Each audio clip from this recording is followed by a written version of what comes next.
Okay, so today we're going to be talking about the Marauders, specifically about the belligerent idiot of the group, Peter Pettigrew. And now the main general consensus when it comes to Wormtail was that he was a talentless, weak coward who didn't even deserve to be a marauder. Right? No, wrong. Well, there's no question that he was a coward and a weak person who betrayed his friends, and I do not in any way believe that his death redeemed him for what he'd done. The fact he's considered an untalented wizard is kind of ridiculous. And what makes things worse is that almost everyone thinks this. Peter Pettigrew is useless. Well, actually, Peter Pettigrew's an idiot. Wormtail is so stupid, but you're as useless as #Wormtail. You see what I mean? And I know a lot of you are going to agree with these comments and think they're right on, but today I'm here to set the record straight and argue that Peter Pettigrew actually has quite a lot of magical ability.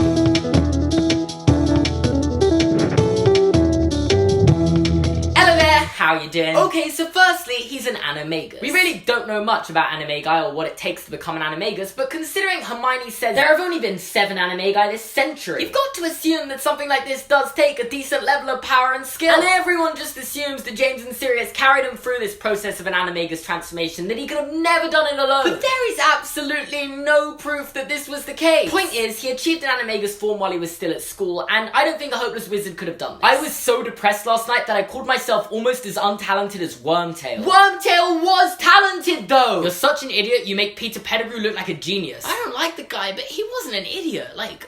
I'm sorry. Honestly though, why do people think he's an idiot? He performed such powerful magic. Peter, do you think I'm being stupid, Remus? Remus, that's your normal Wormtail. Okay, I'm not going to try and claim that Wormtail's an intelligent person. I'm trying to claim that he was talented when it came to magic. Like, for example, Harry was very talented when it came to magic, but he was no Hermione when it came to intelligence. Me, books and cleverness are more important things. And even though Peter Pettigrew wasn't the brightest spark, he still was a really powerful wizard. And it's even more impressive when you consider he wasn't clever. Also, need I remind you that he is the one who restores Voldemort back to a human body. Like, yeah, he does it under Voldemort's instructions, but still, this will have been extremely complex magic. And he perfectly executes a spell to bring back Voldemort to his original state. Gilderoy Lockhart must be the most useless wizard after Peter Pettigrew. Did this person forget that Crabbe and Goyle exist in the Harry Potter? Yeah, well, I guess Crabbe did destroy a Horcrux, but that's besides the point. Peter Pettigrew was a powerful wizard. Like, he was good at magic. Like, why does no one understand this? I'm not saying this just because I'm a Hufflepuff. To be honest, I don't think Peter Pettigrew belongs anywhere. He's better off as a squib. Okay, so I don't know the context of this, but I feel like someone said that Peter Pettigrew's a Hufflepuff and he's trying to argue against it. And if there is one thing that annoys me more than people thinking that Peter Pettigrew was an untalented wizard, it's people thinking that he should have been in Hufflepuff. Like, if you think that, I honestly think you must be lacking a brain. Hufflepuffs value loyalty above all. Not in my house. The Marauders were magical badass. Oh, and then Peter Pettigrew. This is the thing though, Peter Pettigrew may have been like the Neville Longbottom of the Marauders, and he was a bit slower than the rest of them, and he was always like a little behind. And I know that Neville's a good guy and Wormtail's a bad guy, but Neville received absolute redemption from everyone, and everyone considers him a great wizard now. But no one feels the same way about Wormtail, despite the fact he performed much more impressive magic. You see, and this is the thing that gets to me. Everyone just assumes the Marauders to be these incredible young wizards, which they were, but that Wormtail was miles behind, which he wasn't. May I remind you that he completely outsmarts Sirius after Voldemort kills James and Lily? If you recall, Sirius goes to James and Lily's house on the night they were killed to find they've been killed, and he immediately knows it was Peter because Peter's the secret keeper, so he goes to confront him. And when he finds him, Peter yells for the whole street to hear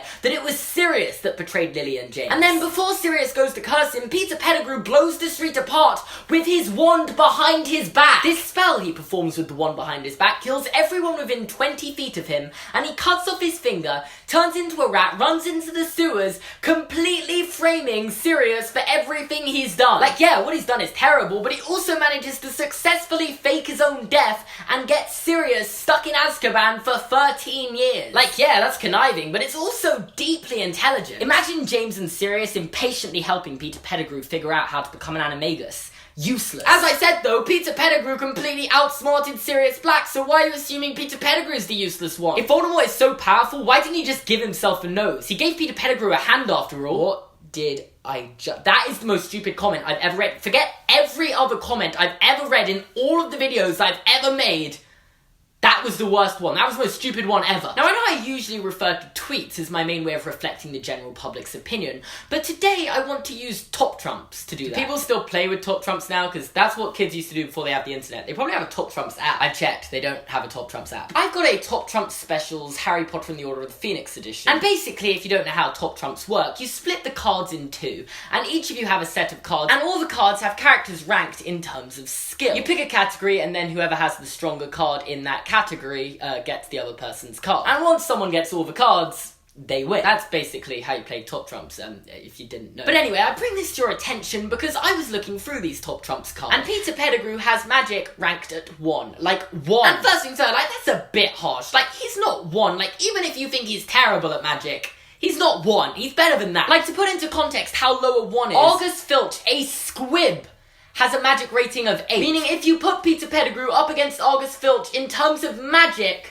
August Filch wins. August Filch, who is a squib who is unable to do magic, is apparently more powerful than Peter Pettigrew, the person who killed Cedric Diggory. Like, what kind of knowledge of Harry Potter did the person who made these cards have? Like, I'm sorry, that is just like the worst thing I've ever witnessed. But if you're still not sold on Peter Pettigrew being a much more impressive wizard than you thought he was, let me take you through his timeline of events from when he escapes at the end of The Prisoner of Azkaban to when Harry starts his 4th year at school in the Goblet of Fire. Firstly, all on his own, he somehow manages to work out that Voldemort's in Albania and track him down. Like, I've always thought the books kind of glossed over how he found Voldemort a little bit, but maybe it's just because he's much more intuitive than we thought he was. He outsmarts and overpowers Bertha Jorkins, a witch from the Ministry of Magic, and brings her to Voldemort so he can create his last Horcrux. He then restores Voldemort to some sort of bodily form, or whatever this is, through some sort of potion that Voldemort tells him to make, and his clear ability as a potioneer doesn't stop there. He helps create the plan for Barty Crouch Jr. to disguise as Mad-Eye Moody at Hogwarts, and he is the one who creates the Polyjuice potion. Since it says in the Chamber of Secrets that it takes a month to make,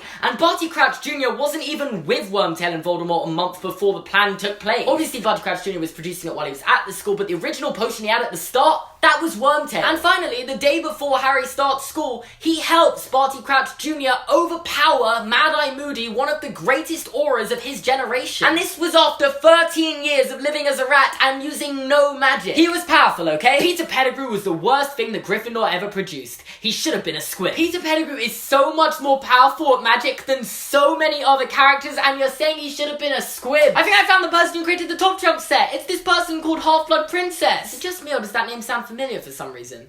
It's probably just some idiot on Twitter though. I want to perfect the Crucio curse because Wormtail's making me rage. He must be a squib. Why do people keep calling him a squib? He was a powerful wizard! I'm not denying that he was a weak man. I'm not saying he wasn't a coward, that he was a good person. No, he was none of those things. I'm just saying Peter Pettigrew is far from a weak wizard and has a lot more magical ability than he's given credit for. And if you believe that going into this video, I hope I've changed your mind. If Voldemort's so powerful and can conjure a hand for Wormtail, why can't he give himself a nose? Or hair. That's 2 comments saying that now. Oh my god. That is 2 comments saying. I honestly feel like I need a break from the internet after reading that, so I'll see you in 2018, okay? I think that was a successful video. I haven't made one of these videos in absolutely ages. It's been like 6 months. I always get hate when I do these videos, so I kind of got scared of making them. But if you do enjoy these videos, make sure to leave a like. Go check out my other social medias in the description below. Please go follow me. It means a lot. If you enjoyed this video and want to see other videos like this, you can subscribe by clicking here. You can watch the playlist of Why Does Everyone Think videos by clicking here. And yeah, thank you so much for watching, and I'll see you guys next time.